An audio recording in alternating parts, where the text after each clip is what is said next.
Over West Side, everybody know everybody, right? I got nothing but love in my heart for West Side niggas, nothing but love. Live from Detroit, live from Detroit, live from Yeah. Pink suits with hats to match. Big crocodiles and Cadillacs. You looking for the fattest sacks. This is where it's at. Windows tinted, seats fully reclined. Keep the hands on the burner, cause niggas know that it's money on their mind.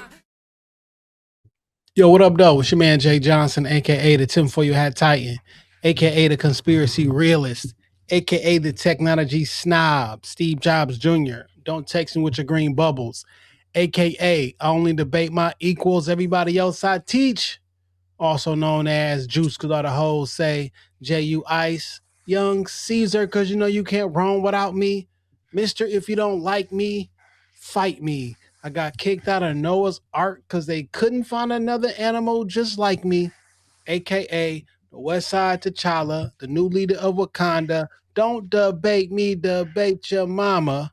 I am the best there is, the best there was, and the best there ever will be. What up? What up, though? And it's your man Dame Gone Wild, the West Side Landlord, the Pride of PA, High Chief Dame Don't Fuck Around, the liquor store legend, the corner store conquistador, your mama's favorite Dame, and the David Ruffin of the Shoptalkpodcast, because you know who the fuck they came to see.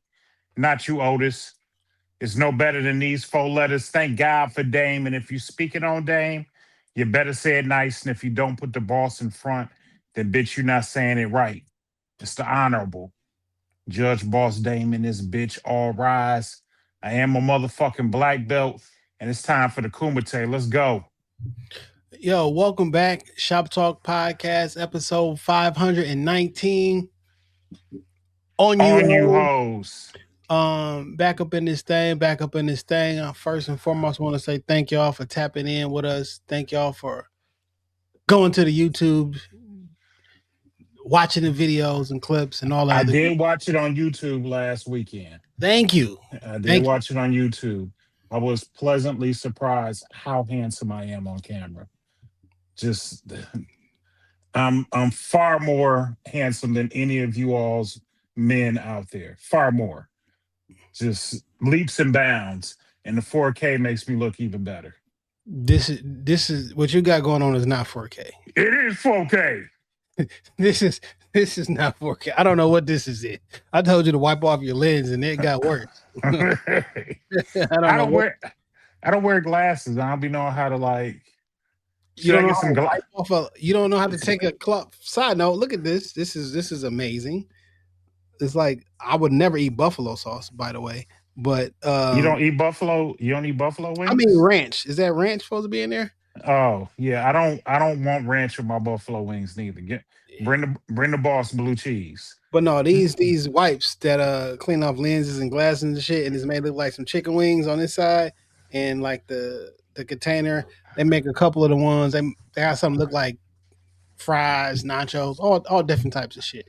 What, you ordered them off Amazon? No, this was a gift from Nina from work on Sundays. She always got like super duper cool shit. So okay, yeah. Shout out to the whole work on Sunday crew, man. Yeah, man. How was your week, my brother? You know what? This week had a lot of interesting tops, ins and outs, twists and turns, and I'm gonna talk about some of them. First of all, shout out to Chris P and Brass Hole Productions for inviting us out to Tampon Palooza. Had a great time. According to your records, this is our 4th year in a row. We've been out to Tampon Palooza. It's an amazing effort, and I was so happy to see that people still got out there and supported, even after Ken has left us in the physical and moved on in the spirit. Still a nice crowd at Tampon Palooza. They always treat us well when we come out. This year was no different. Got to see some amazing talent. One of my music picks of the week is going to be an artist that I saw at Tampon Palooza that really impressed me. Yeah, we right here. I mean, Ishi Cash, Queen Pen. First of all, beautiful young lady. Princess. Yeah, the 4-1 princess. Very polished. I got a chance to go through some of her socials. I didn't want to spend some time because she looks to be a younger woman. But I did get a chance to go through some of her Graduated socials. college with like a bachelor's or a master's. She ain't that young. She too young for an old nigga. Oh, okay. I saw that she was on Shar versus Everybody podcast. So that really made me tap in with her. They had her in the basement. But she was an incredible MC. She did a song called Queen Pen. And my God, that young girl was spitting. Yeah. That young girl was fucking rapping her ass off with no background track. And that's something you don't really see is niggas rapping without no background track. But she was spitting. So that's one of my music picks of the week. I also have a second one. Alex Isley dropped her album. She got a song on there called West Side. I'm also throwing that on there. Two music picks, two for the price of one. So check out Queen Pen from Ishi Cash, Alex Isley, West Side. We're just gonna celebrate the female artistry this week. So I had a good time at Tampon Palooza. The next day, Sunday, man, I had like a little adventure with a friend of mine on Sunday. Do you know I've never been to Trader Joe's? Just never had any reason to go there. I always thought, it seems expensive. So you don't like quality foods. You like to stay at Save a Lot. And what's the one place you say you be going to? Aldi. No, the one where they stole a cane at. Oh, that was Imperial. That was Imperial where they stole my cane. My cane. But yeah, it was your cane. But I fuck around with stores in the hood. Imperial, Greenfield Market. You know what I'm saying? What's my one on 6 in the Lodge? Liberty. You know what I'm saying? But my friend got me out to go to Trader Joe's with her. And she was like, you need to have an elevated experience.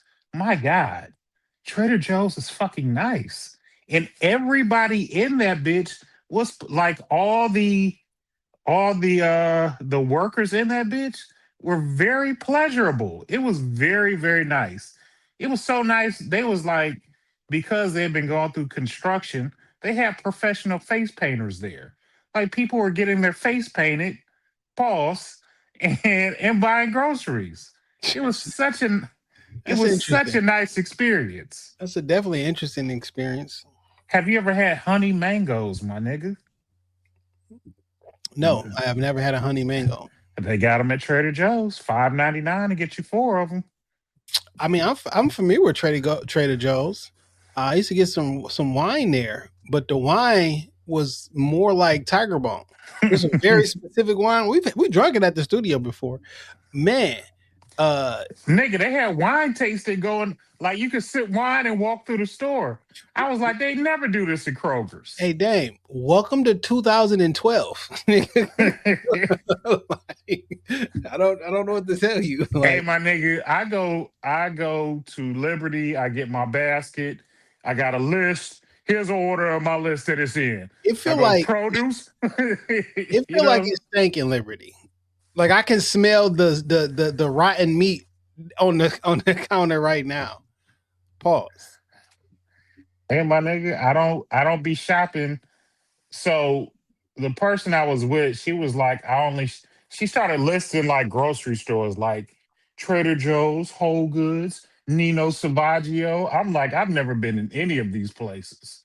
I mean, if you're gonna splurge and like want the best for yourself, it should probably be the fuel that you put in your body because it literally gives you your life force. So like if I'm a waste some money, it should probably be on good food. Hey, my nigga, I got some food from Trader Joe's. I got some birria taco package, some orange chicken. I've never had a burrito taco because I don't want to put my taco in water. And I know it caught on about 10 years ago, 8 to 10 years ago, maybe. And like, no, this is when I was staying on like 6 miles. So now I've been here 5 years. Yeah, probably about 8 to 10 years. About 10 years, yeah.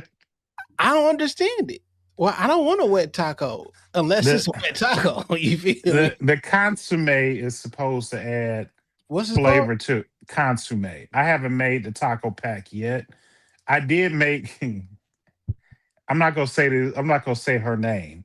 Friend of the show. I'll just put it like that. She's been in the studio several times. She invited me over one time, and I made chicken tacos almost similar to birria tacos for her and her family. After I made the tacos, her daughter grabbed me by the hand.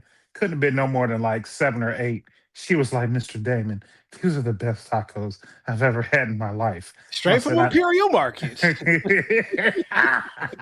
You gotta come to the hood to get something this good. she was so happy. And then like I ran into the baby like about a year ago. She's a little bit older now. She's like a preteen. And she was like, "Those are still the best tacos I ever had. I wish you and my mama never stopped talking so you could make us more tacos." I said, "I'll make you more tacos. Now your mama a filthy skank, but I'll make you some more tacos. Don't I'm worry sure she about didn't it." do anything wrong.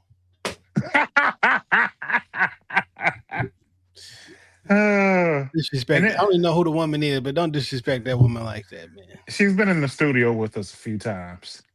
So she must be trustworthy. Skank dog. And then end of the week, you know what, man?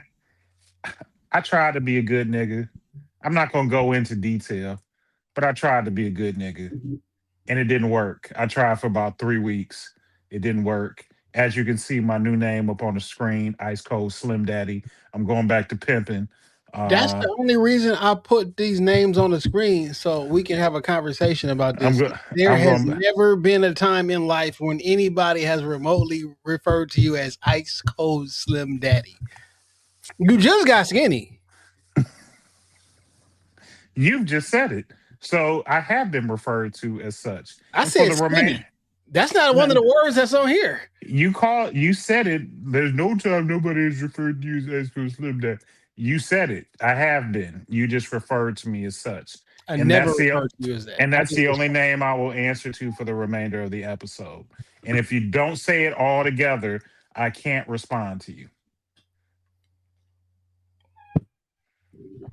Yeah. I mean, the situation that you're referring to, we talked about in the group earlier today. We don't got to go into details, but that is gonna be a topic that we brought you a general topic because I think it's very interesting. Okay. Yeah. I can't wait to talk about it. But other than that, man, week was amazing. Let's talk about the Tampon Palooza, man. I had a pretty good time down at Tampon Palooza. Okay. We had some pretty we got a chance to interact with some of the guests that were there. We did some interviews. I started chopping up some of the stuff. I saw. I sent you one of the clips. I'll post them, the rest of them throughout the week. I thought we had some really good conversations with pretty much everybody. Actually, there wasn't a conversation that I didn't enjoy. So you know what I love about Tampon Palooza is that typically it's an all female. Not all the time. No, not all the time, but like this time it was an all female cast that did performances, and the ladies they be bringing it. The poets were amazing. We saw some talented poet. Yeah, shout out to P. P is like a friend of the show at this point. Oh, we always talk to P right now. Oh, and you said you was gonna go. I said we would try to figure it out, but yeah, it's fucked up because I got another. We are recording a little bit earlier today than normal because I got another event to get to. But I think she said I start from like at 6:00. I don't think we was gonna. Well, no, ain't gonna make it. But shout out to P. Don't blame our hearts. Though we just made him scheduling error. P, One Single Rose. What was the lady's name from Cleveland? Essence. Mm-hmm. Essence something. But we'll post her video too because she started following us, and they put on some amazing spoken word. Carrington Simone on the. We had a cool conversation with everybody. Ishi Cash, of course. Vanessa B. That was the girl that was rapping over the Cheddar Boys Old Boy beat. Yeah, and she killed that shit. You know what's interesting is when she said her name the first time, I thought she said Vanessa, and it didn't hit me until when she said it again. She was like, and when she spelled it, I was like, Vanessa. Yes. I'm like, yo, that's wild. Check this out. The very next day, we in the studio on some work on Sunday shit, and somebody like randomly made up a last name. It was like, yo, we're gonna call it such and such, Vanessa, such and such. I'm like, I met an artist last night whose name is Vanessa, and they tried to come up with like something cool and wild on the spot, and like that was the name. I'm like, yo, what are the chances that less than 12 hours later that name will pop back up? So She that's a was fire name. She was rapping. Vanessa was rapping her ass off too. Shout out to her. Really, all the female MCs. K Bay was killing it. Trill World, who's happened to be one of my favorite. I featured her and K Bay like a year ago on the music pick of the week. But K Bay, she be rapping. Trill World always do my song Mocha Sin, which I feel like is a hit. Shout out to KB. I didn't even realize that was her hosting until she started performing. Like, oh shit, I do know who this is. She had lost a lot of weight. She looked amazing out there. Like almost not recognizable shit. Shout out to Chris P. I mean, she was never been a big woman, but I mean, she dropped a notice. The ladies are getting ready for the summer. Well, Chris married, so Me too. You feel me? 199. I got 4 more pounds to go. You've been using your kettlebell? 3 weeks. Yeah, I do.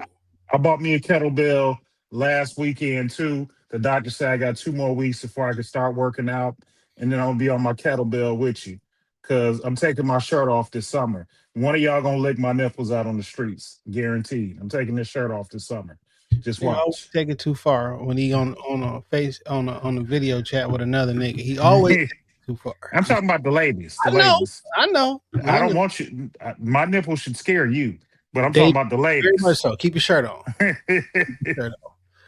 I feel like I want to go to one of them R&B events, like how Cheyenne was at, and just take my shirt off, sing 90s R&B, and, get rubbed on. I'm outside all summer, man. I'm outside all summer. You don't have to be outside all summer. You 50 almost. Niggas don't need to be outside. We've been outside our whole lives. I'm going to be at Rouge. I'm going to be at Belle Isle. No, you're not. I love me some Rouge, man. I Nigga, can't even lie. You do not. You do not be at Rouge. Like, get the fuck out of here. No, Jay, you do not be at Rouge. I love Rouge Park. That's my neighborhood park, but that's not a spot that you go to. You do not frequent Rouge Park. Yes, I do. Me and my homeboy B be at Rouge all the time in the summer. When the last time you been to Rouge Park, dog? Nigga, I've been this year already. What do you mean? When it broke 70, I went to Rouge. I don't believe you. Okay. You get on this pod every week. The first thing I ask you is, "How was your week, my brother?" You have not mentioned, oh shit, nigga, me and my man was at Rouge Park because I know one time in 10 years. Rouge is a slummy place. It is, but that's where I be at. That's where I be. Watch your mouth. If I had my choice between Belle Isle or Rouge, I would take Rouge every time. Rouge is a beautiful place. Rouge boys. That's what we used to play paintball. I mean, that's just our neighborhood park. But when I was an adult, we played paintball. We was dressed fully in fatigues. We was literally in the woods in Rouge Park. We was the Rouge boys. You invited me to one of those games and I never came. Yeah, man, that was a good, cool 15 years ago or more. Yeah. It could have been 20 years ago, low key. We was working at the nigga. Y'all was doing them shits like every Sunday. Yeah, that shit was tart, nigga. It started off with like 4 or 5 of us, nigga. Then we was like 30 deep. I remember one Sunday I was getting my shit to go, and I wanted to go buy a paintball gun. I was still married at the time. My ex-wife, she's like, "Nigga, what are you doing? You gonna get out? You getting out in the woods to play war games? Yeah. We got kids. I'm cooking Sunday dinner. Sit your ass down." And that was just like, you come in that motherfucker tired, sit down on a Sunday like, "Where my food, woman?" Nigga, I'm trying to explain to her that I'm going to buy a paintball gun and fatigues to go play in the woods. My ex-wife was like, "Nigga, Them 3 kids need their daddy at home. Sit your ass down. Yo, shout out to her because I do love her and appreciate her. But it's one of them times you gotta tell your wife you gotta sit the fuck down and let a man be a man. Cause y'all got divorced anyway. It wasn't gonna matter. So go You have know, some fun with the niggas. it may be amazing to niggas to know, but like I used to listen to my wife. Like if she said something, I was like a lightweight, obedient husband. This is before I turned to ice cold Slim Daddy. I was an obedient husband. I I would listen to mean, my wife. we just never know which of these is the true version of Dane. Cause we hear this rough and tumble nigga, but then we hear you come from this shiny neighborhood, went to Catholic schools, niggas like like I don't And I know. listened to my wife. That may be true. Then we hear I just don't know, Dane. I just don't know. You've been around me enough to see the duality in my life. I can be a hellraiser, but when I'm around my kids, I'm soft as Charmin. You know what I'm saying? Like niggas, you've seen me around my daughters. There is no rough and tumble when I'm in their presence. I mean, you only rough and tumble on the podcast. I mean, you've seen me kill a man, Jason. You were there. You were there. You helped me hide the body. No, You never, were there. never. We threw him in Rouge. Anywho, also this week, you know, I got a chance on Sunday. I got a chance to go shoot some content with the Work on Sunday crew, but I got a chance to shoot some content for D Rick for Air Max Day, which was March 26th, around the Air Max 95. I kind of referenced that last week on the pod. I was going to shoot some content, so dropped a freestyle, and then we did like some mini documentary shit. When I say mini, the whole thing's like 3 minutes, 4.5 minutes, 4 minutes. So super mini. But I was really proud of it. I thought we did a really good job. And It was a good conversation because Rick came from like what I like that you do when you shoot, especially when you shoot things like that, where you're talking to people.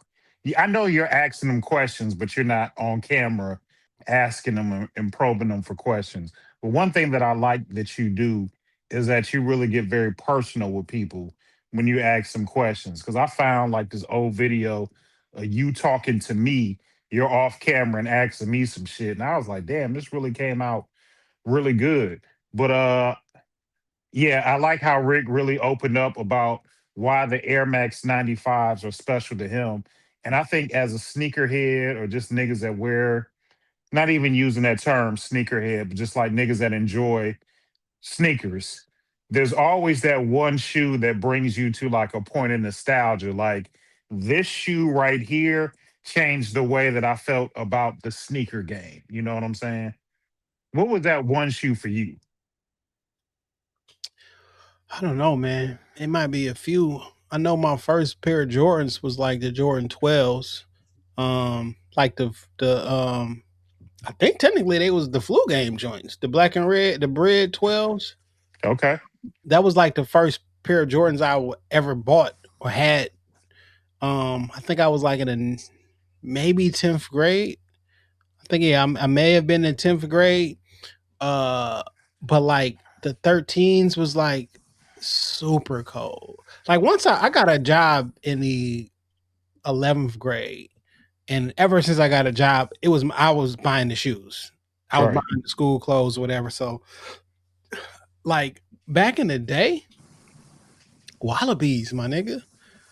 Like the Wallabies and the Rockports. Rockports was like, I know we was always like cool on the gym shoes and everything, but when them Rockports came out, the pro walkers, nigga, them now I had With the bubble on the back. yeah, like nigga, you what?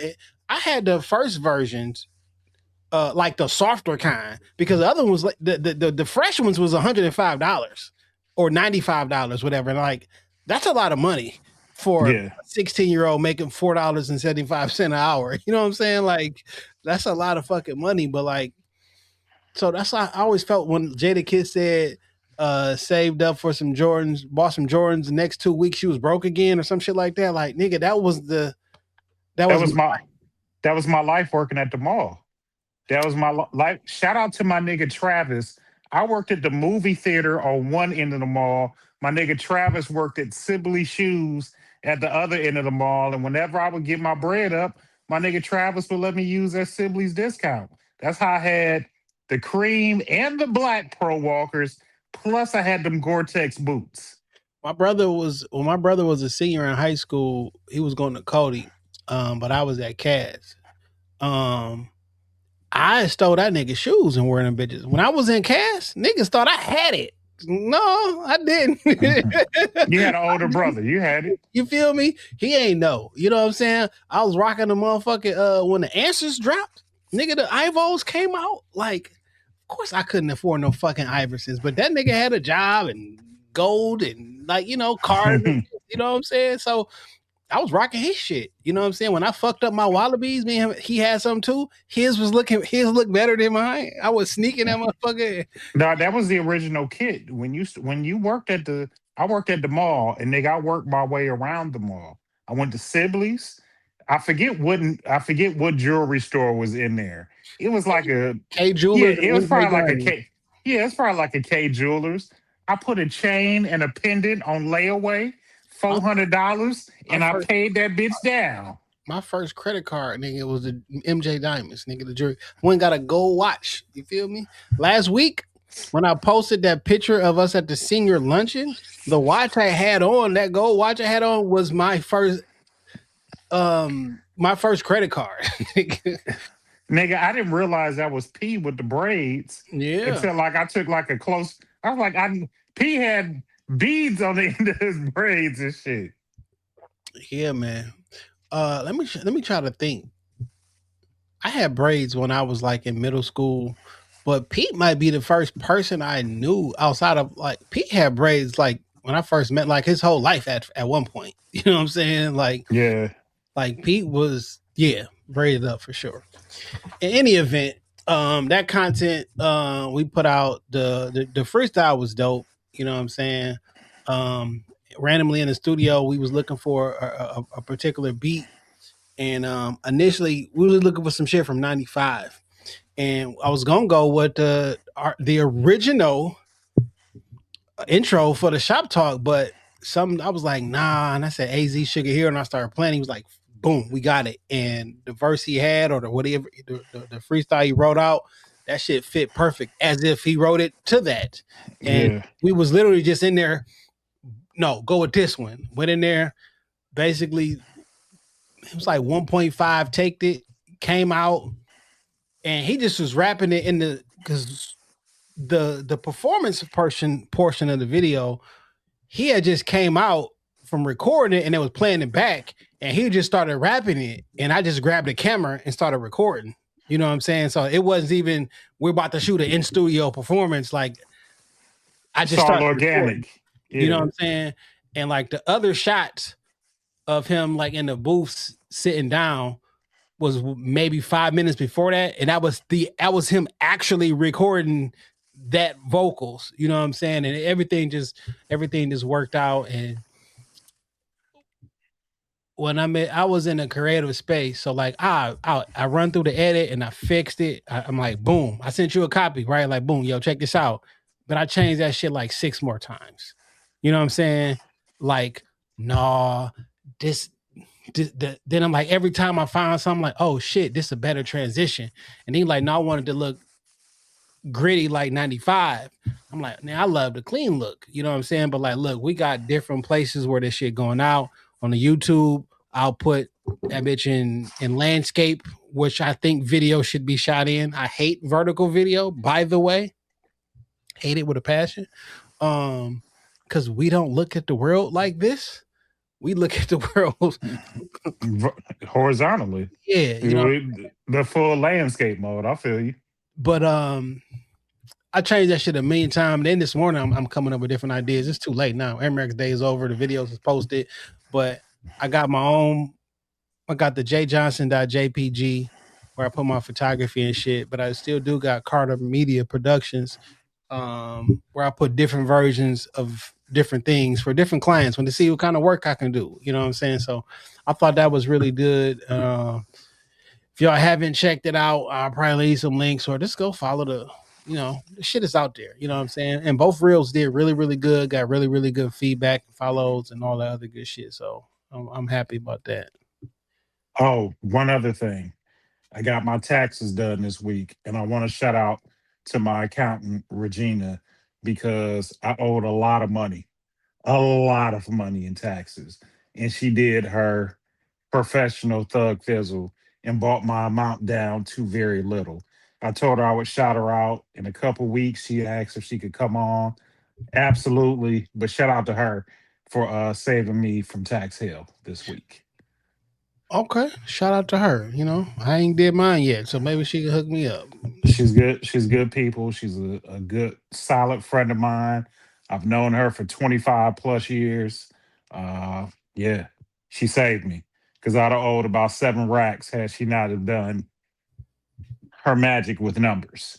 Yeah, Not saying that she's gonna do that for everybody, but that's for my sure. homegirl. That's my homegirl. She took I good be care of scared me. of some of the refunds that people be getting back. Like nigga, they gonna come back on this one. Look, my nigga, 1 year, it was my oldest son's senior year of high school. I've gotten back the most money I've ever gotten back in my life. It was like 12 racks.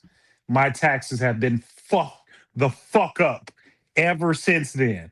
And I let a girl at my job, one of them, do my taxes because she was looking good, she was talking good.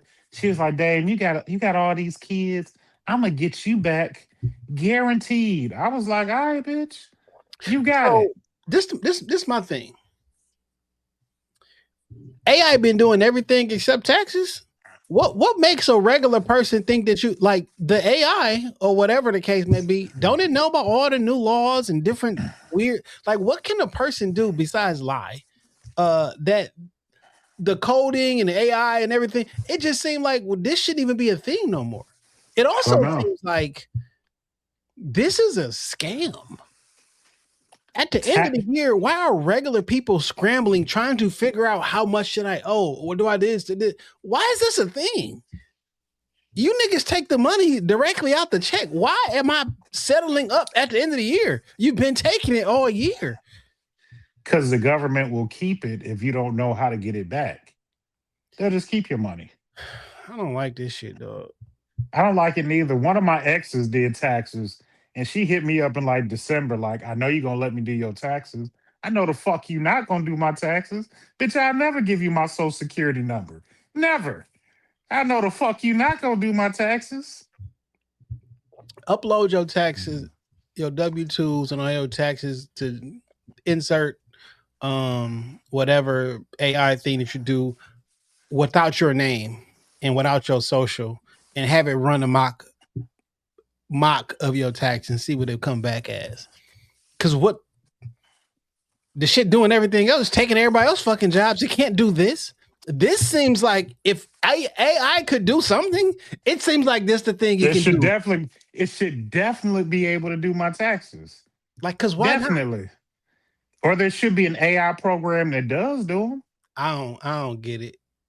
It should be Also, an AI program specifically for taxes. also, now y'all know I do fuck with the AI shit, but I stopped paying for Chat GPT and I run a local. You can't see it, huh? No. Well, I started running local models directly on my phone that's not connected to the internet, that's not going through any kind of anybody's server. And I'm about to run one locally on my home computer too. But like for what I be using AI for and like word processing and rearranging and structuring, or like so how I use AI at work is I use the voice recorder on my phone often and I just talking to it and say what I wanted to say. And then once you click the button, all that shit is in the transcript. Then I take the transcript and say, hey, format this inside and to do this. And within 2-3 minutes, I'm good. Cause I'm perfect speaking my thoughts out in a professional way or whatever, and saying, then copy paste, boom, make it sound professional. This is going to senior leadership, such and such and such and such. That'd be really I don't need it to think for me and like come up with a plan to do this shit. Like I just want you to be an assistant. Take the thoughts I already have, polish that shit up. That's all I need. And move the fuck on. You feel me? So I run that shit locally on my own device. I found some models that I think it was like 3.8 gigs of the actual model. It's on my phone. And ChatGPT and Claude and Anthropic and Gemini, these niggas are lying to you. I got the Gemini version on my phone. It's called Gemma 3. I got Gemma 3N E4B running on my device. It doing all the processing here. We ain't gotta ruin the world and take all the water. It do the processing here, but they have trick niggas to say the entire world's processing needs to go to the cloud so we can run it through this giant server, keep everybody information, and then I'll send it back to you. And this is the answer. But you also not doing a picture of Malcolm X with an iced out grill. Like they got them versions too. That might require a little bit more. They got them shits too. They got audio, they got visual, the whole 9 yards. The model is the model, and everything else is trained. Long story short is, you can run that shit locally. You can run it locally, dog. For sure. Make some pictures of MLK with a chopper and some tattoos on his face, like Gucci Mane. Honestly, I got too much respect for Malcolm to do that. You know, I say MLK, not Malcolm. Well, him too. Also, listen, man, I want to talk about something though. Before we talk about something else. You seeing what's been going on with LaRussell? No, I haven't really been paying attention this week. Well, niggas been trying to I heard he deleted his social. Yeah, so he got a song called Heaven Sent. And during the song, he basically was like, nigga, basically everybody was heaven sent, nigga. Even Donald Trump was heaven sent. Even Einstein, whatever the nigga name is, boom, boom, boom, boom. And then like niggas went crazy. You gotta apologize because you said that Donald Trump was heaven sent. Are you trying to say that Donald Trump is good? No, nigga, we saying God sent all these niggas and people be fucked up. But like, whatever, right? But niggas like, oh, you gotta apologize. And I'm like, I'm not apologizing. And they want to make a motherfucker bend the knee so bad. And when a nigga say I'm not doing it, it's all you need better PR, you need this, you this. Now, when LaRussell was just LaRussell, independent grind, nobody gives a fuck, no one knows who you are. We love that nigga. The second he signs to Roc Nation, a bunch of niggas who never heard of him now have an expectation of him and saying what you should do and you shouldn't do. Hey, guess what? Hey, man, fuck y'all, man. Like, literally, I'm not apologizing to shit I'm not sorry for. And you should not make a nigga apologize for some shit I'm not sorry for. And I just want to know, when did niggas turn into Karen? Is it really given, let me speak to your supervisor, or officer, could you come arrest him because he's not acting like I want him to act? Niggas don't gotta be like you, man. Nigga don't gotta fucking apologize because you got your panties in a bunch because you don't like what I said. Nigga, don't listen.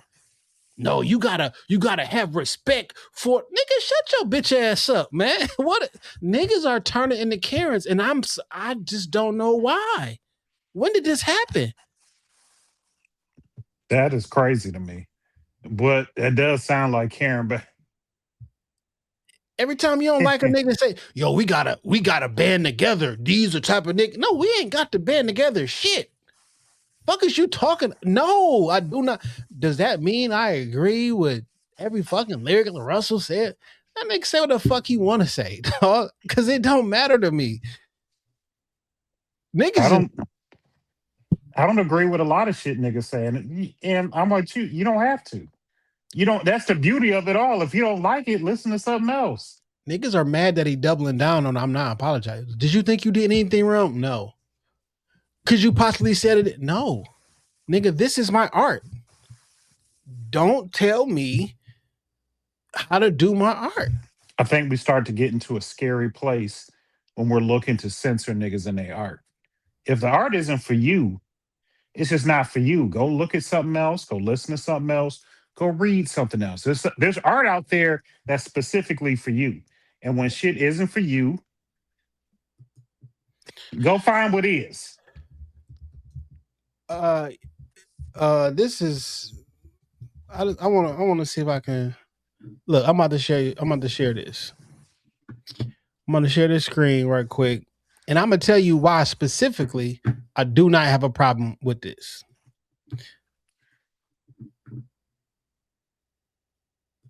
This is DDI production. Yeah. Sunday service or making large to build a green kind and fold banks to the churches. Sunday service or making large withdrawals to cash out your purchase. Purpose, what is it to be a better man or get the cheddar man or maybe both of them? It's a lot of rich preachers. Do that mean that they hypocrites? He followed Jesus, but do we need them diamonds on his wrist? What if you found out TD Jakes was fake? Would you change face or understand that it's man's mistakes? But you bought a Kelly album after the fact that they done caught him on camera sexing with a child in. But I guess he just a singer in the music biz. He ain't supposed to be perfect, but the bishop is. His heart beat the same way that his do. And dear religious leaders, I'm not trying to defend you, cause wrong is wrong in the eyes of Jehovah. If you dare bear his name, you better be a true soldier. Whatever. Boom. All right. I played that because that's the same fucking thing. You'll put TD Jakes or do some wild shit and you'll have an expectation from him, right? Because, hey, you can't do this because blase, blase, blah. And this fucking song is like 15 years old, by the way. Yeah, shout out to P. Yeah, way before R. Kelly went to prison, everything like that. But you'll have an expectation for TD Jakes or insert whoever the fuck is here, but you bumping R. Kelly while he on tape fucking a kid, right? His heart beat the same way that his do. Yeah. On some Lil Russell shit, nigga, he was heaven sent. He was heaven sent. It's really funny to see, and I'm glad that you played that, because it's really funny to see how people like put pastors, and I'm just going to use pastors specifically, on a different level and expect them to carry or maintain themselves a certain way all the time. I'm not going to say this man's name, but there's a certain pastor in the city that has that had a child, and he's a single man, and he had a child with a parishioner, and people were in a fucking uproar. Oh, he should hold him. He should be held to a higher standard. Look, this nigga is a single man living in the city of Detroit. Yet, should the pastor be held to a higher standard? I guess. But like but he's also no different from the other men that are sitting in his church pews that's got, baby mamas or ex-wives or ex-girlfriends and dealing with the ups and downs that come with it. They're regular people. I hear you, and I appreciate that. I'm gonna take it a different approach. All right, I'm all ears. Half of that. Is he judged on a different standard? No. In God's eyes, you judged on the same standard. Okay. So the same punishment for the pastor is the same punishment for the parishioner. So the two niggas who just a regular single man in Detroit having a baby out of wedlock, if y'all is in this church together, saying that y'all subscribe to the same faith, you're not living by the rules that you're teaching, right? Now, okay, you judge the same way as a pastor or a parishioner. The wages of sin is death. You don't get a pass. You don't get like an extra. It's not no extra sin. Like all this shit evil. All this is what I told you not to do. I told you to do something. You gave me your word that you're going to do it, and you didn't. I don't give a fuck how many times you did. You didn't do it right. So it's not like on some everybody heaven sent. And when we got down here, God gave us free will. And based upon that, you can do whatever the fuck you want to. I'm not on some God level. I'm not about to beg you to come on my side. I offered you a way to get here for free. Here goes salvation over here. I ain't gonna force it on you. Like, I'm gonna make it available for you as easy as you want to, but I'm not gonna force it on you. So, like, I don't even want pastors to be held to a different standard. Everybody is judged on the same standard under God's eyes. And if you fraudulent, you're fraudulent. Now, you can be a parishioner in the church, or you can be the pastor. Y'all both getting the same punishment. You feel me? Metaphorically, y'all both going to the same hell. Or like comedian CP was like, he was like, you ever see the people that be too churchy, so they go to church 5 times a week? Like, nigga, we gonna be in the same heaven. I'm in that bitch like, I'm in this bitch. You know what I'm saying? Like, it's gonna be the same heaven. You win 7 days a week, I win 4 days a week. We both in here. Yeah, I don't get to go to the VIP section. Well, technically, depending on anyway. What I'm saying is, it don't even gotta be like a different standard. Even the same standard, y'all both wrong, right? But like the fact that everybody was having sin, nigga, Lucifer was having sin, and so if you remotely say this what makes me upset about black people sometimes. If you remotely say anything that could be conceived as positive about somebody we don't like, something's wrong with you, you must apologize to me. That's not free speech. Yeah. You are now compelling me to not think on my own, do what I say, or I'm a levy of punishment against you. That's on some shit. It's really like groupthink or else. And whether I agree with you or not. Fuck Trump. I don't like that nigga. Fuck Epstein. All that shit. But you're gonna make a nigga apologize? Nigga, what the fuck is you? It's funny to me because I feel like in the last, I don't know, 10 to 15 years, we've become a lot more softer and conservative. Like, when the fuck did we start believing or being fans of the government, the CIA? Shit like niggas have gotten inherently softer with that approach, and I don't like that shit. Liberal, not there you go. There you liberal, go.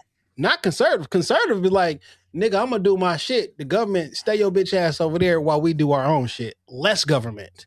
Liberal is no government, give us a hand.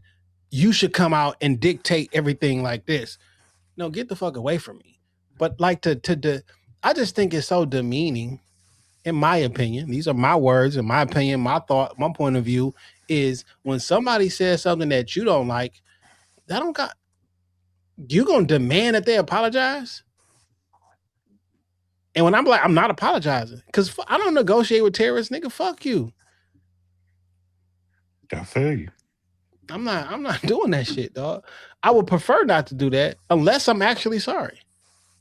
I'm not above apologizing, right? Because you hurt somebody's feelings, whatever. Nigga trying to act like your feelings hurt. You've apologized to me several times, so I get it. Nigga, I ain't never apologized to you. And you several times. Several. Yeah, I don't like that shit. And niggas is fronting like y'all give a fuck about LaRussell in the first place.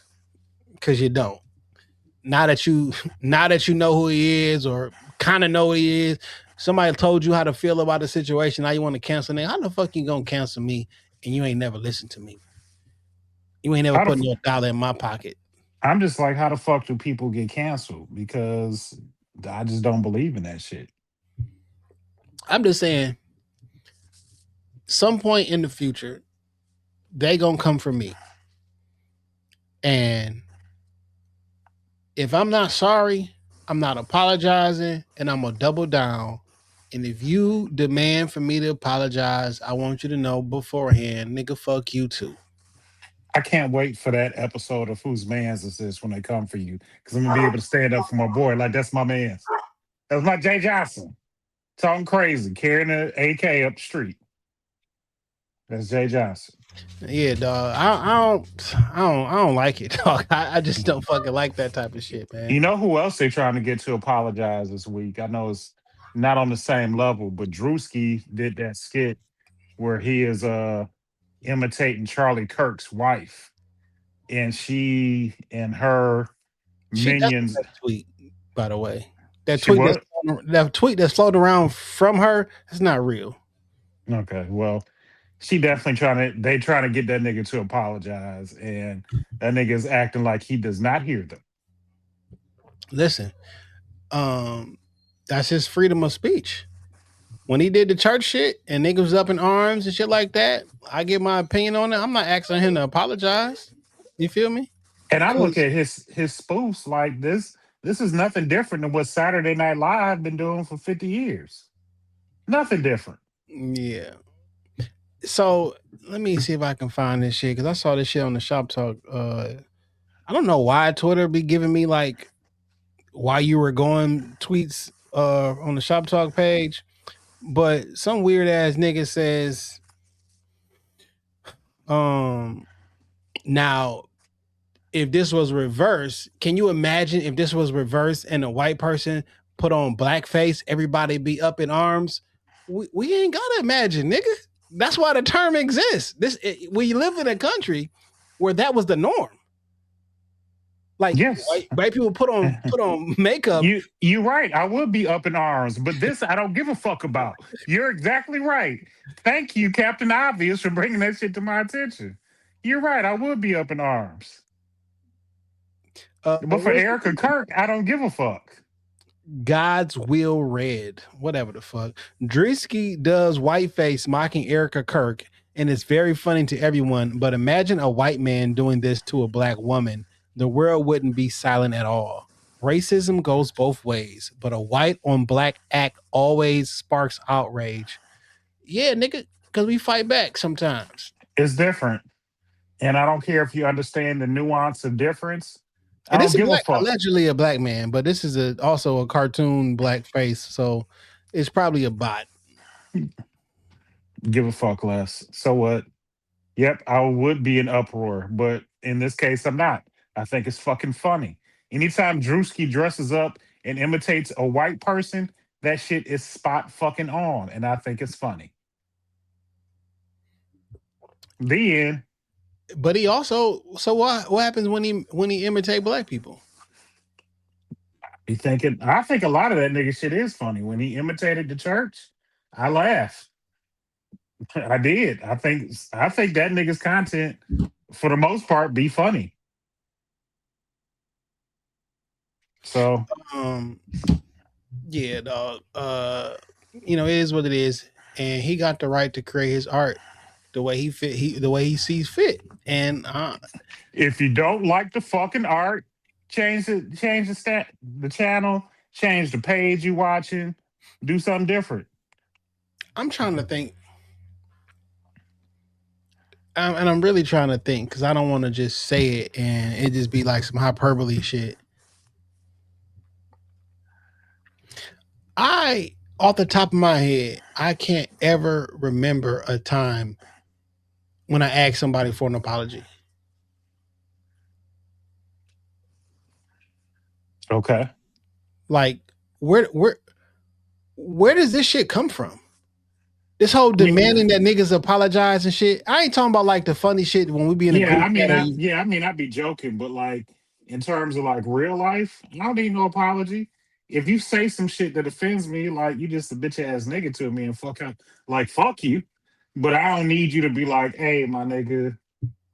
Now, I'm not saying that to say that people haven't apologized to me in my life and I fully was like, well, thank you for doing that or whatever, and I appreciate it. But like, had you not done that, like my life was still gonna go on. I'm not walking around like this motherfucker don't apologize to me. I don't know if LaRosa don't apologize. I don't know how I'm gonna go on with my life. Like what? If Drewski don't apologize, how am I supposed to go to work tomorrow? I think apologies themselves should be number one, sincere. And if somebody really had, like, I offended a friend of mine a few weeks ago. I said a joke about her age and she doesn't have kids. And I said a joke about it and it was mean.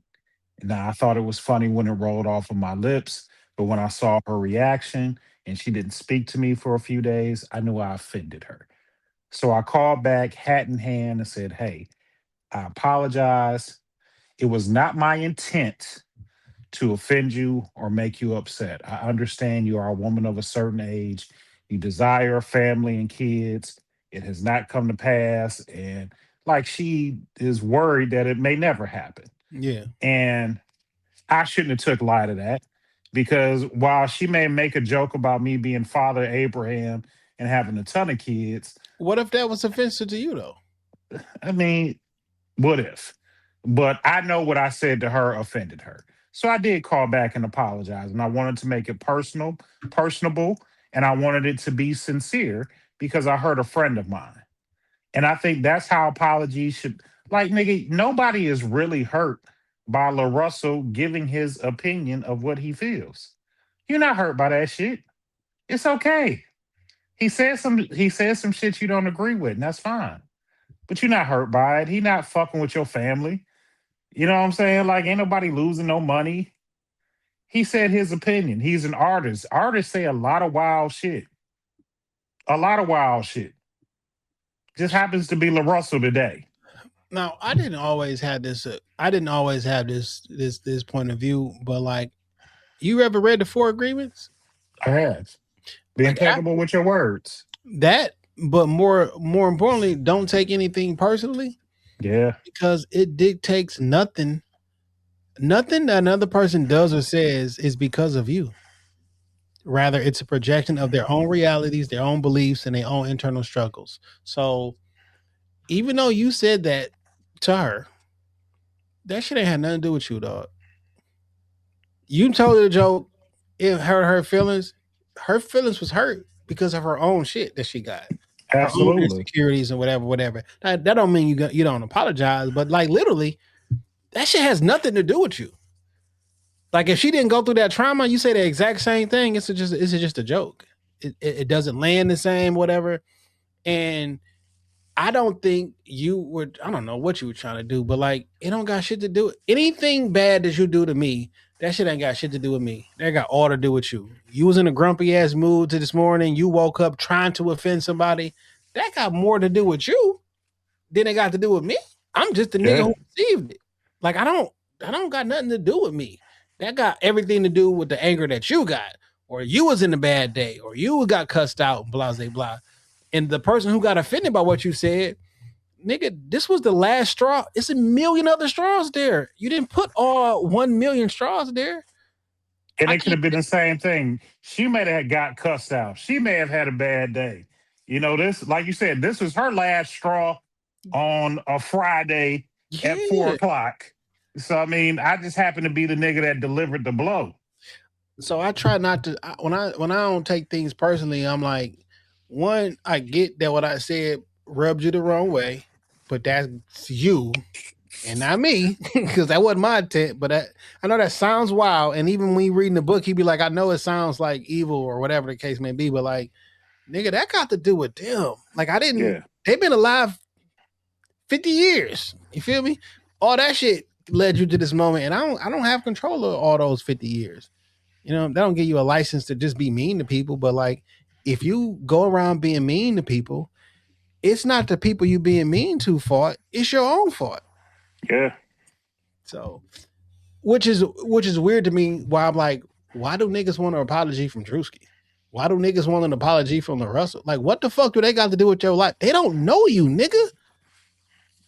Now that's your homegirl, and you say something, that's somebody I know I care about. Yeah. I get that. You don't know these niggas, man. Like, what are you? I don't know. I can't think of a situation where I like, man, I think you should apologize and like demanded an apology. Because if I demand an apology, you ain't really give it to me. Nah, it's not sincere. Like I put you in, I press you into a corner. All right, nigga. All right, damn, Gina, I will marry you. Damn, I love you. Yeah. Don't give me that damn nigga here love. Nah, damn Keep nigga that. here. keep that. I promise you, I'll be all right. You can go ahead and keep that. Yeah, I'm straight. Did you get a chance to see? There's two different interviews I want to talk about. Did you get a chance to see the Jay-Z interview? I did. What'd you think? I got a couple opinions about the Jay-Z interview. I thought the interview was good. You talking about the GQ one? Thought the interview was good. It's nice to see. Old man Jay-Z is much different than, I've watched Hov his whole career. And old man Jay-Z is a lot more poignant with his thoughts, a lot more thought provoking and set and confident, very much so confident in who he is. And why shouldn't he be? He's, you know, a billionaire on paper, married to Beyonce, probably had the most successful career of any hip hop artist that we'll ever see, at least in my time. And I think is very impactful. I wonder, like Bleak got a podcast. You know, think Ho could have sat down with his mans? Mm. I think that would have been a good look for Bleak. That's your boy.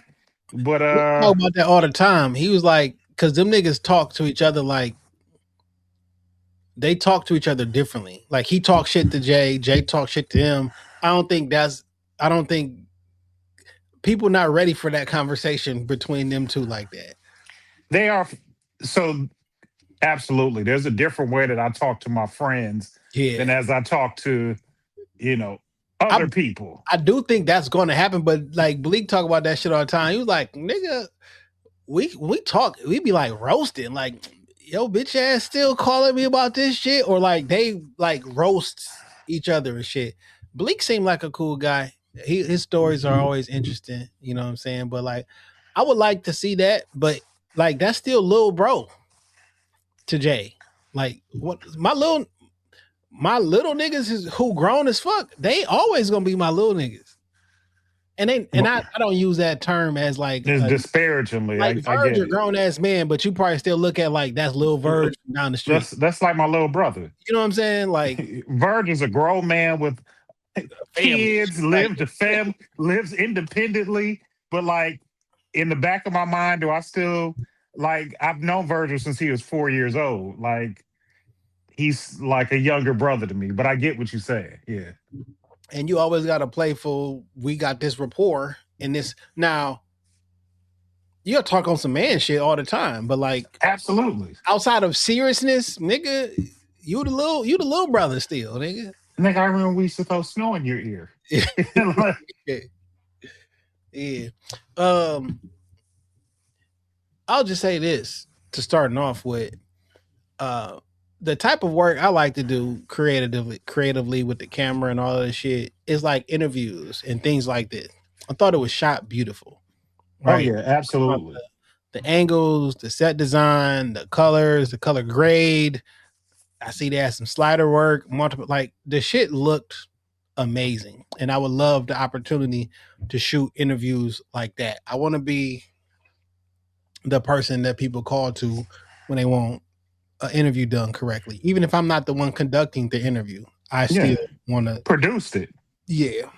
I want to produce and do the interview. But there's a place that we've gone to before where I think we could pull off an interview in that same vein. Okay. Yeah. We've gone to this place before. It's Touch Studio. Yeah. And that one room, I think we could pull off that type of look. But yeah, that's neither here nor there. Yeah. I got a few actually. One of the homies I got a few. So okay. I did enjoy this interview, but this shit is a Rock Nation rollout. Absolutely. We rehearse this. I give you the talking points, and this is the safest interview. Like Jay doesn't do a lot of press, but when I do the press, I'm gonna control every aspect of it. This is what you can ask, my nigga. Don't vary from off of this shit, or you'll never in your fucking life get this close to interviewing me again. What's interesting is I don't know was not familiar with the gentleman who was interviewing him. He looks like a child. Yeah. The nigga's 35 years old though. I was not expecting him to be 35. Okay. No, when I first saw that shit, I was like, this nigga's 17. I'm like, who is this? His nephew? Like, who is this? Who is this child? Yeah. The nigga's a grown ass man, okay, but he just look like a child. I thought, all things considered, I thought the questions sounded thoughtful. They sounded, when I'm watching it, it sounded like what a younger person would ask or had that conversation with. It also sounded like they got a rapport. where they've talked in the past and shot things back and It forth. was it was comfortable. Yeah. And that's always the makings of a good conversation. We've had people in the studio, when you calm them down and they get comfortable, niggas will open up and tell you their entire life stories. So, I mean, Well, some of the differences between like a podcast where we trying to get to know the person and then actually doing the interview. I feel like this whole thing was PR. Like, yo, you coming out very strong on the allegations and the lawsuit stuff, and how about Rock Nation is this year is all about going on the offensive and not being on the defensive, and like I felt like this interview came and went though. does the Is does the most content these days? no. I don't know. I feel like a lot of shit be hot for like 48, 72 hours and we be on to the next thing.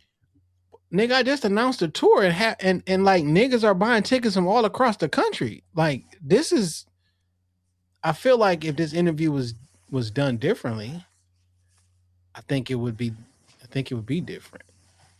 Do you think this is going to take away from the tour in some Not at all. regard? Not Okay. at all. That motherfucker sold out 2 shows and you know what I'm saying at Yankee Stadium. Within minutes. You know what I'm saying? So Really no, 3 because he's the headliner at the Roots picnic this year.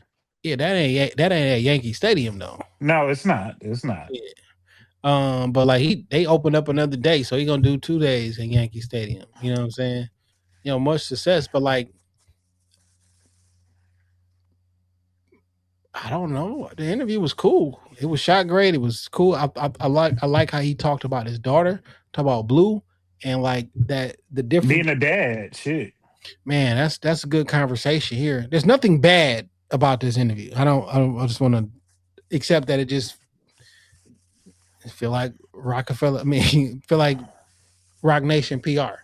You feel me? I didn't feel like I got an unfettered Jay-Z, which you probably never gonna get.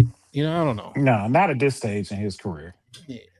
No, but I feel you. It definitely felt like, okay, we need to say something. The concerts, we about to drop these tickets. Like we got to do something to, and for me, I don't think you have to do anything to drum up interest for a Jay-Z concert. Like, well, his name been in.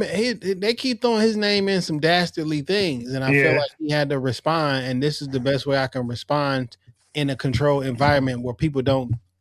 You can't ask me certain questions, or we're not. You know what I'm saying? Like everything, and then like the interview was in 2 different sections and shit. It's like I'm not mad at the Rock Nation PR team for it, because if I was anybody with a little bit of motion and control, I would roll my shit out just like this.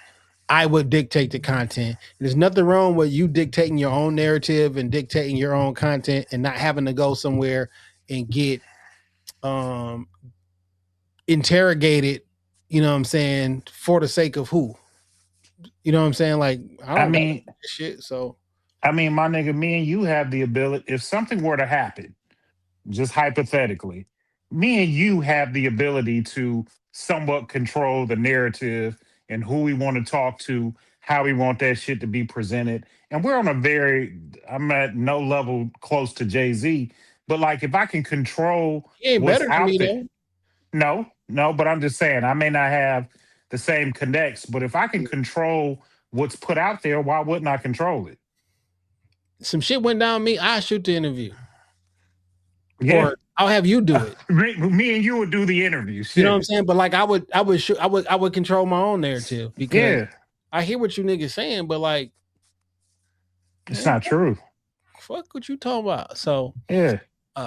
Contrasting, I mean, do you get a chance to see J. Cole on with Cam? Yeah, I was a little disappointed. What you mean? Tell me.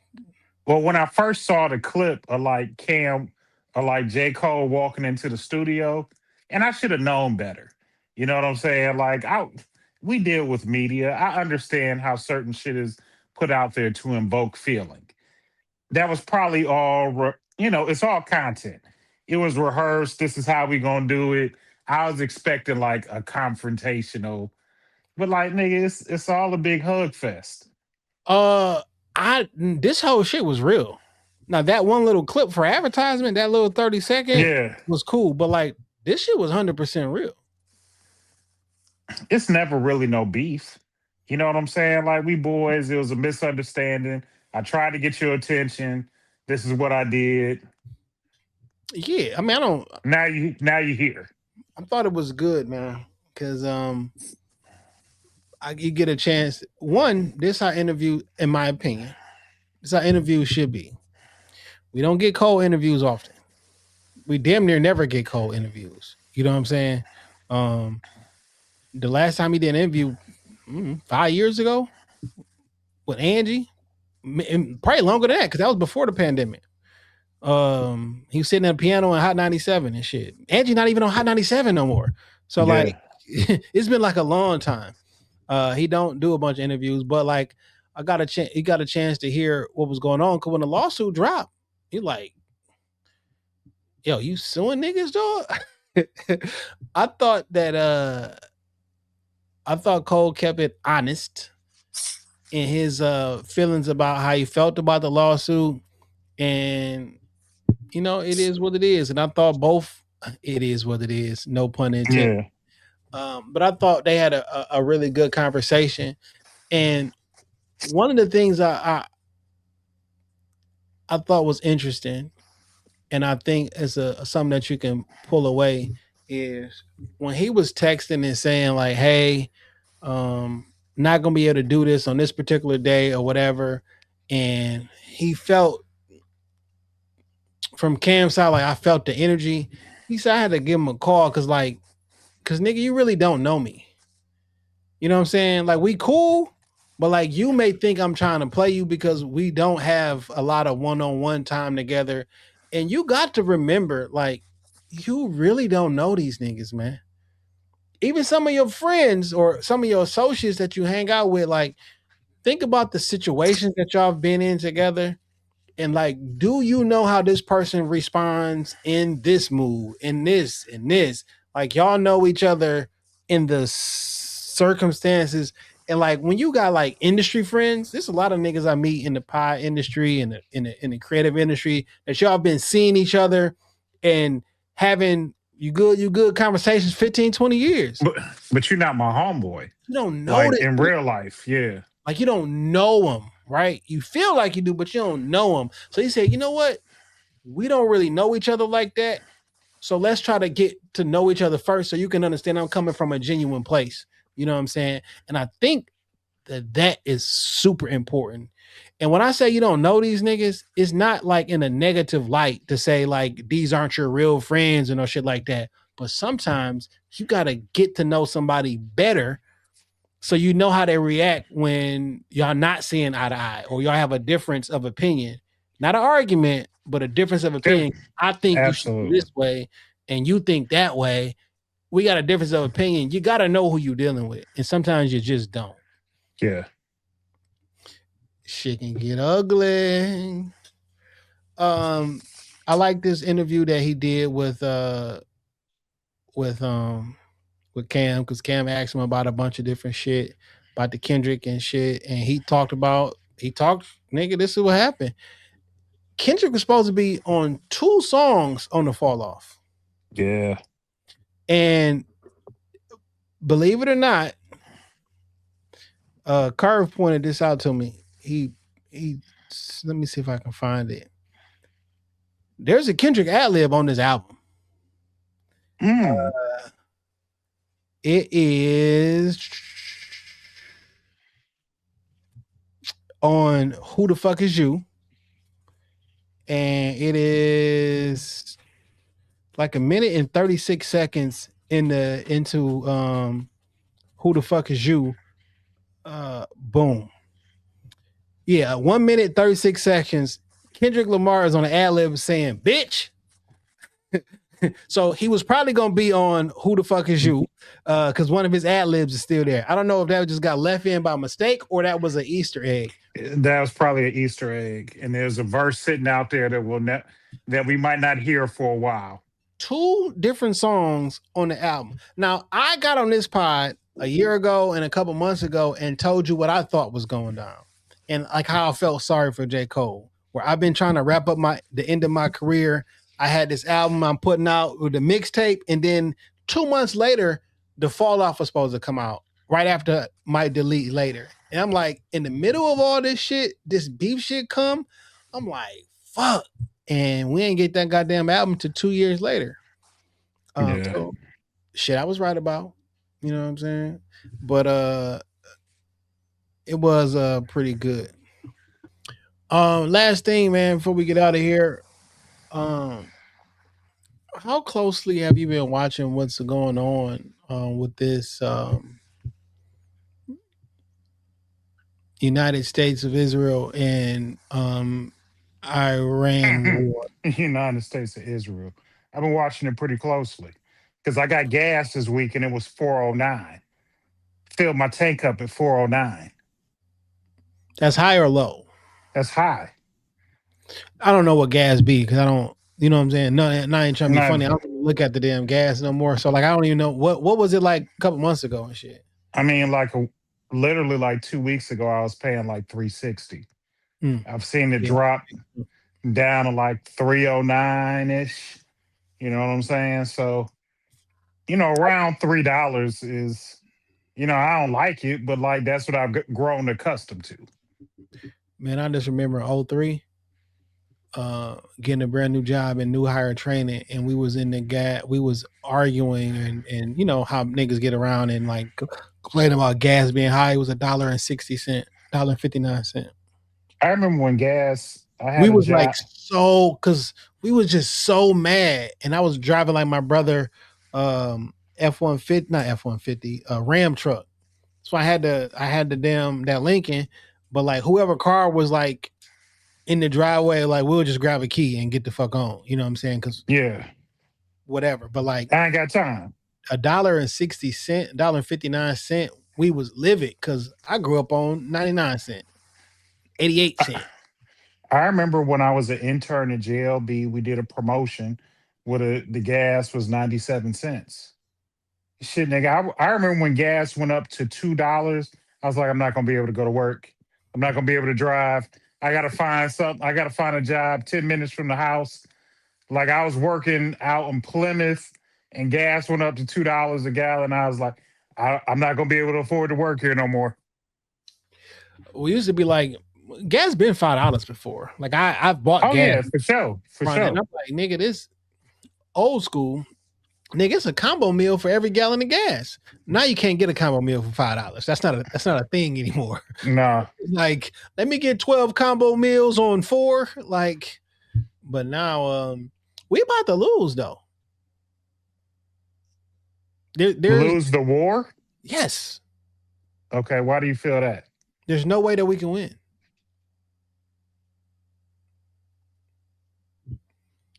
We about to lose. Unless we get out really, really soon and everybody try to save face, we are 100% going to lose this war. No one's going to declare the defeat, but we are 100% going to lose. And they're going to be boots on the ground. There is no way to win this without putting boots on the ground. And when you put boots on the ground, when you sandwich in between a fucking mountain and a fucking ocean, like you're going to lose. Yeah, there's going to be. I would say that if we do put soldiers over there, there's going to be a lot of American casualties. A lot. And there is no way for this to happen. And if I'm in one of our actual enemies, the second that you get involved in the actual war and start bringing actual troops and like million troops, you can try we're going to send a couple, they're going to lose. And they want this to happen. The second you get actually involved in the war, then me and China can pop up, or our actual people that we actually have issues with can pop up because we don't got enough money, fuel, and resources to fight 2 wars. Yeah, we just don't. There is no way to win this. The thing is, logistically, this is a hard war to win. And then the second thing is, I understand. Like you were trying to pull a bully tactic to somewhere that is a little bit more that you underestimated being able to bully. We don't want to be over there. This is a 100%. The other people in control are 100% controlling it. We don't have no reason to be over there. We do not have a reason to be over there other than Big Brother has been telling us what to do, and they run this country. Yeah. Runs this country. Or Little Brother, the place the size of New Jersey, making all this 90 million people that live in Iran, dog. It's not a small place. 90 it's not. million people. And we the bad guys in this situation. This is crazy. The only reason I just don't see Trump trying to save face and conceding. I just don't see that I don't see a scenario where that happens. 20% of the world's the world's energy goes through that strait. Yeah. And they got that bitch locked down. Just on some terrain shit. Like nigga, this and they said American and Israeli ships won't be able to get through here. Plain and simple. Anybody else can come through. Anybody else. What's the super quietest thing is one of the largest oil refineries in the country blew up this week in Texas. Yeah, and I saw that. Just swept that shit under the rug. Do you think that was an attack? It wasn't a coincidence. Okay. That bitch blew up. It kicks out 350,000 barrels a day. An oil refinery. The biggest one. One of the biggest ones. It blew up. It just happened to have some malfunctions that day. Like, what the fuck is going on? These niggas dropping mixtapes and AI videos and shit. Now, granted, I don't know if that's actually attributed to them or not. Because what did they say? We will cripple your infrastructure. And that's loosely what was said, but it was something to that effect. Like, nigga, the longer this war goes on, we will cripple your infrastructure. All them ships has been the rest of the world too. It's not we fucking it up for everybody. And everybody economy cannot survive. None of this economy, you can't survive this shit, dog. Shit is already fucked up. We about to get into a real war. Because it's not a war right now. There's nothing that's been declared, no shit like that. It is just it's a pissing contest right now. I forget what we call it. An international incident? It's an incident or whatever, but like we it's not a war. Congress only can declare a war, but it's a campaign or whatever the case may be. But like it's not about to look good, and everything is gonna happen at the same time. Cliche alert: Rome was not built in a day, and it didn't fall in one day. It took a while for the empire to fall. America, we only been a country for 250 years, nigga. We ain't have a Rome run. And we ain't been in control for 250 years. We just got this shit in World War II, and we've been like, you know what I'm saying? Like, we taking shit for granted that it should not be taken for granted. We gonna lose. I think that we've always had the cockiness and the mind state that we are the greatest nation in the world. We have the best army in the world. Nobody can fuck with big America. Like I'm just talking geographically.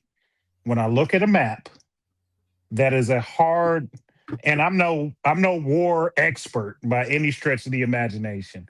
But when I look at a map, like you said, between mountains and water is a very hard war for us to win with boots on the ground. Just plain and simple. Just logistically, getting over there and geography, it's just not working well for us. Man, I want to show you this shit right here. This is why we lost. We lost the Vietnam War, whether they want to admit it or not. But we don't never admit to losing the Vietnam War, but we 100% lost the Vietnam War. I'm gonna show you why we lost. I want you to see this shit.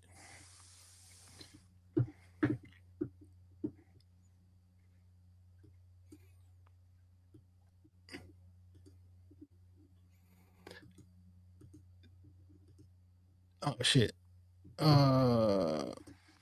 Look at this shit. It's playing, right? Yeah. All right, bet. Look at all this. Sorry, audio listeners, watch it on YouTube so you can see this. You've got a seesaw strap. You know how the seesaw works, right? Swing on this side, the other side goes up. So you falls down. The spike goes back and hit your head when you try to stand up. This is what was going on in them fucking jungles. This one, it's a fish trap. So this fish trap came from the idea of the actual fish trap. You see, the river flows, and when the fish follow the river, it goes into the box. And the fish, when in the box, cannot escape the box because they are too big to fit through the gaps here. So fish traps same apply, but opposite side. Can you imagine your leg getting stuck in that shit? You swim. You fucked. You have your legs fell down. And when your legs fell down, you snap the spike here. And when you try to pull your leg out, that's what happens. Okay. The next one is the armpit trap. Look at this shit, dog. You fall right into the middle. With your hands, like momentum, like this will go straight into your armpits. We wasn't ready for that. We're not ready right now. Go for your chest. You know what this is called? Home field advantage. 100%. Home fucking field advantage. 100%. I don't even gotta. I'm not even gonna do the rest of this shit. But like, we don't know shit about the jungles and the desert and what's like. We don't know the lay of the land. Home field advantage. That's what that shit is called. You come over here trying to fight, we got a surprise for you. You got some niggas from Kentucky, and you gonna put them niggas in a desert,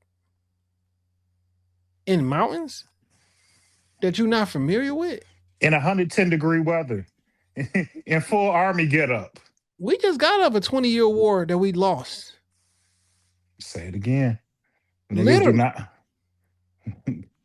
Say it again. Niggas don't want to. Yeah, we got over there for we had no reason to even start that shit. Niggas dropped the towers. We did, and then blame it on a nigga like this. It didn't make no sense, dog. It didn't make no sense. It don't make no sense. We about to get fucked up. And when I say we about to get fucked up, while this war is going, if you think shit is fucked up now, economy wise, gas wise, just living expenses and everything. This is the bottom floor. It's only going to get worse. I am praying that we find a amicable way to save face and get the fuck out of there. We got to. Because this shit is about to be bad. And in this case, I don't mind Trump getting on TV and saying, in line and saying that we won. I decided to leave. I don't know, whatever lie he got to tell America. It's been 6 years. We've been sending money over to Ukraine for 6 years, giving these niggas weapons and billions of dollars. We've been giving Israel weapons and billions of dollars. When we get into an actual fight, what we gonna have left?